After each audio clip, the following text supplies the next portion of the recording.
آیت اللہ علی خامنائی نے Donald Trump کو انہی کی دھمکی ہمیں زبان میں جواب دیا ہے۔ یہ جنگ پورے خطے میں پھیل جائے گی، جنگی جہاز لے آئے ہیں، مگر ایرانی قوم ان باتوں سے نہ ڈرتی ہے اور نہ ہی ایسی دھمکیوں سے مرعوب ہوتی ہے۔ ایرانی قوم اسے سخت جواب دے گی۔ ایک طیارہ بردار بحری جہاز USS ابراہم لنکن اور 3 لٹرل کامبیٹ شپس موجود ہیں، 6 ڈسٹرائرز، ایک ایئر کرافٹ کیریئر اور 3 کامبیٹ شپس اس ریجن میں تعینات کر دی گئی ہیں۔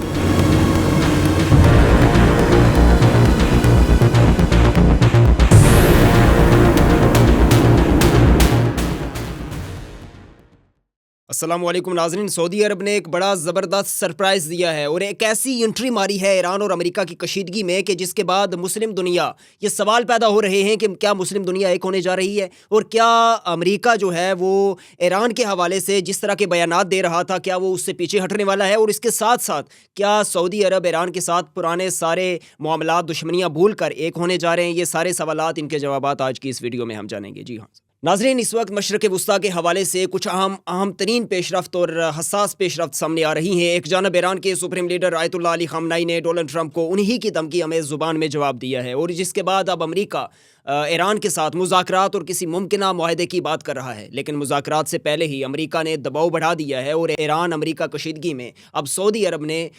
بڑی ایک انٹری دے دی ہے، اور اس کو ڈسکس کرنا آج کی اس ویڈیو میں بہت ضروری ہے۔ ناظرین، ان تمام معاملات کی تازہ ترین تفصیلات آپ کے سامنے رکھتے ہیں۔ سب سے پہلے آپ کو یہ بتا دوں کہ ایران کے سپریم لیڈر آیت اللہ علی خامنائی کی جانب سے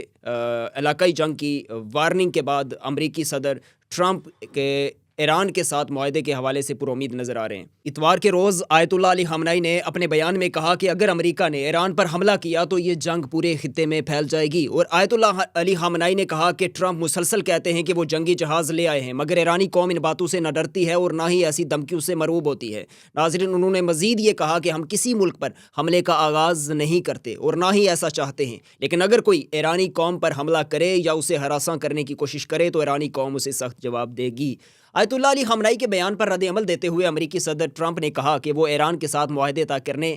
کے حوالے سے جو ہیں وہ پر امید ہیں۔ جب ٹرمپ سے یہ بات پوچھی گئی کہ آیت اللہ علی خامنائی نے آپ کو علاقائی جنگ کی دھمکی دی ہے، تو وہ ٹرمپ نے صحافیوں کو یہ بتایا کہ خامنائی علاقائی جنگ کی بات کیوں نہ کریں، ظاہر ہے وہ ایسا ہی کہیں گے، اگر مذاکرات ناکام ہوئے تو دیکھا جائے گا کہ خامنائی درست ہے یا نہیں۔ صدر ٹرمپ نے کہا کہ انہیں امید ہے کہ کسی معاہدے تک ہم پہنچ جائیں گے۔ اس سارے تناظر میں آپ کو یہ بھی بتا دوں کہ امریکی بحریہ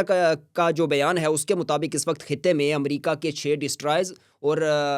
ایک طیارہ بردار بحری جہاز USS ابراہم لنکن اور 3 لٹرل کامبیٹ شپس موجود ہیں۔ پہلے صرف USS ابراہم لنکن کے ساتھ 3 ڈسٹرائرز تھے، لیکن اب مجموعی طور پر 6 ڈسٹرائرز، ایک ایئر کرافٹ کیریئر اور 3 کامبیٹ شپس اس ریجن میں تعینات کر دی گئی ہیں۔ اس کے ساتھ ساتھ ناظرین، ایران کے وزیر خارجہ نے بھی اسی نوعیت کا بیان دیا ہے کہ انہیں امید ہے کہ امریکہ کے ساتھ کچھ معاملات پر بات چیت ہو سکے گی، لیکن یاد رکھیے کہ ایران کے آرمی چیف کی جانب سے ایک نہایت واضح اور دو ٹوک بیان سامنے آیا ہے۔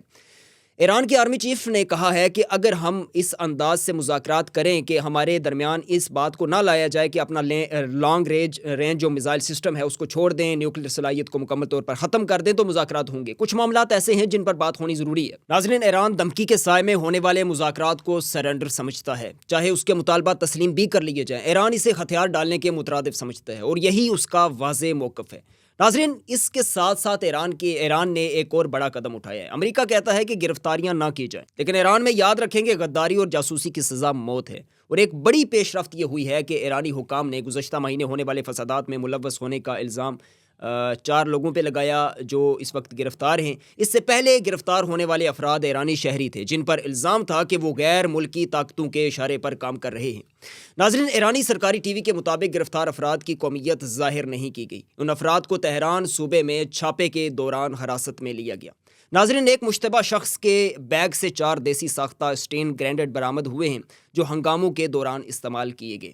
مظاہروں کے دوران 317 افراد ہلاک ہوئے، جن میں 227 شہری جبکہ باقی سیکیورٹی اہلکار تھے۔ انتہائی پرتشدد مظاہرے تھے اور تقریباً 3000 افراد کی ہلاکت کوئی معمولی بات نہیں۔ ناظرین، ان 4 گرفتار افراد کو ایرانی قانون کے مطابق سزائے موت دیے جانے کا امکان ہے، لیکن اس سے بھی زیادہ اہم بات یہ ہے کہ ایران اس سارے معاملے میں ایک واضح پیغام دے رہا ہے کہ سرنڈر نہیں کیا جائے گا۔ اب آتے ہیں دوسری بڑی پیش رفت کی جانب ناظرین۔ سعودی عرب نے کھل کر یہ اعلان کیا ہے کہ وہ ایران پر ممکنہ امریکی یا اسرائیلی حملے کے لیے اپنی فضائی حدود استعمال نہیں ہونے دے گا، اور امریکی میڈیا نے یہ پروپیگنڈا کیا ہے کہ سعودی عرب نے ایران کے خلاف کارروائی کے لیے امریکہ کو خفیہ پیغام دیا ہے، مگر اب سعودی اعلیٰ حکام نے ان خبروں کی تردید کی ہے، اور سعودی حکام کے مطابق ایران امریکہ تنازع پر سعودی عرب کا اصولی موقف تبدیل نہیں ہوا، اور وہ اب بھی اس تنازع کے پرامن حل، مکالمے اور سفارتی جو ذرائع ہیں ان کی حمایت کرتا ہے۔ سعودی حکام نے واضح کیا ہے کہ سعودی عرب ایران کے خلاف نہ اپنی زمین نہ فضائی حدود استعمال ہونے دے گا۔ سعودی ولی عہد نے ایرانی صدر سے ٹیلی فونک گفتگو میں ایران کی خود مختاری کے احترام کی بھی توثیق کی ہے۔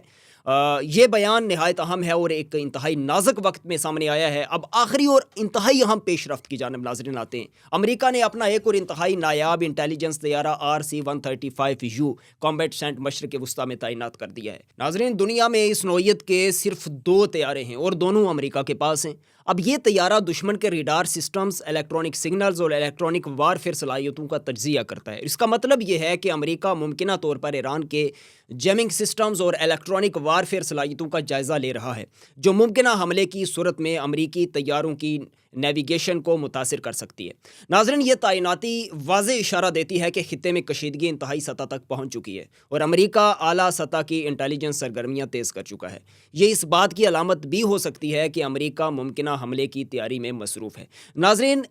سعودی عرب کا یہ اعلان کرنا کہ وہ امریکہ کے خلاف اپنی کسی بھی طرح کی کوئی بھی جو ایکٹیویٹیز ہیں ان کو امریکہ کے لیے استعمال نہیں ہونے دے گا، اپنی نہ فضائی حدود استعمال ہونے دے گا، نہ کسی اور طرح سے امریکہ کے حوالے سے وہ جو ہے وہ کسی فراخ دلی کا مظاہرہ کرے گا، تو یہ ایران کے لیے تو ایک گرین سگنل ہے ہی، لیکن ساتھ ہی ساتھ امریکہ کے لیے ایک بہت بڑی اور بہت بری خبر ہے، اور اس کو اب ذرا اس طریقے کا رنگ دیا جا رہا ہے عالمی میڈیا کے اوپر، جو کل سے اور رات سے اور پچھلے 2-4 گھنٹوں سے یہ خبریں چل رہی ہیں کہ اب جو ہیں وہ حالات اس طرح سے بنائے جا رہے ہیں کہ مذاکرات کی میز کے اوپر آیا جائے۔ ٹرمپ صاحب مذاکرات کی طرف، ڈائیلاگ کی طرف آ رہے ہیں، لیکن ایرانی حکام کا کہنا ہے یہ مذاکرات جو ہیں وہ مکمل مختلف نوعیت کے ہوں گے۔ اب ذرا دیکھتے یہ ہیں کہ وہ مذاکرات کس طرح کے ہوتے ہیں، اور مذاکرات کروانے کے اندر اگر کسی نے کردار ادا کیا تو وہ سعودی عربیہ کردار ادا کرے گا۔ اور آخری بات میں آپ کے لیے چھوڑ کے جا رہا ہوں، جو شاید میرے ذہن میں کسی نہ کسی جگہ پہ یہ کھٹکتی ہے کہ کیا سعودی عرب کو اس طرح کے بیان دینے کے بعد ہمارے ذہن میں ایک عجیب سی ایک جو ہے امیج بن جاتی ہے کہ اب یہاں پہ امریکہ اور یہاں بات کریں ہم ایران کی تو ان کے درمیان ایک کنٹروورسی پیدا ہوئی تھی، شروع سے کنٹروورشل چیزیں چل رہی تھی اور جنگی صورتحال کا مکمل طور پہ ایک جو ہے وہ بنایا ہوا تھا، پوری ایک ساخت کریٹ کی ہوئی تھی۔ اب ذرا یہ چیز سمجھ نہیں آ رہی کہ امریکہ کا یہ بیان دینا کہ ہم جو ہیں وہ مذاکرات کی طرف، نیگوشیشن کی طرف آنا چاہ رہے ہیں، اور دوسری طرف جو ہے وہ اگر بات کی جائے سعودی عربیہ کی، تو سعودی عرب کا یہ بیان آنا کہ ہم استعمال بھی نہیں ہونے دیں گے کسی طرح کی ہم اپنی زمین کو ایران کے خلاف، تو سعودی عرب اس کے اوپر اپنا کیا موقف اختیار کرتا ہے؟ اگر سعودی عرب ڈٹ کر اس بات کے اوپر قائم رہتا ہے تو بھی پھر آنے والے حالات جو ہیں وہ ایران کے حق میں بہتر ہوتے نظر آتے ہیں، بلکہ پوری مسلم امہ کے مابین بہت سارے بہتر حالات کی توقع ہم کر سکتے ہیں۔ ان کے درمیان جو ایک ریلیشن شپ بیلڈ اپ ہے وہ ایک اچھے اور بہتر طریقے سے ہو سکتا ہے۔ اب یہاں پہ ایک اور اس تناظر میں بات دیکھنا ضروری ہے کہ کیا سعودی عرب اور امریکہ کے تعلقات بگڑ سکتے ہیں اس سارے تناظر میں؟ اگر بگڑ سکتے ہیں تو اس کا اثر کیا ہوگا، امریکہ کے اوپر کیا پڑے گا اور سعودی عرب کے اوپر کیا پڑے گا، یہ بات بھی دیکھنا ضروری ہے۔ نیکسٹ جب ہمارے پاس اپڈیٹ آتی ہیں ہم حاضر خدمت ہوں گے، تب تک کے لیے اپنے میزبان ذیشان سلیم کو دیجیے اجازت۔ اللہ حافظ، اللہ نگہبان۔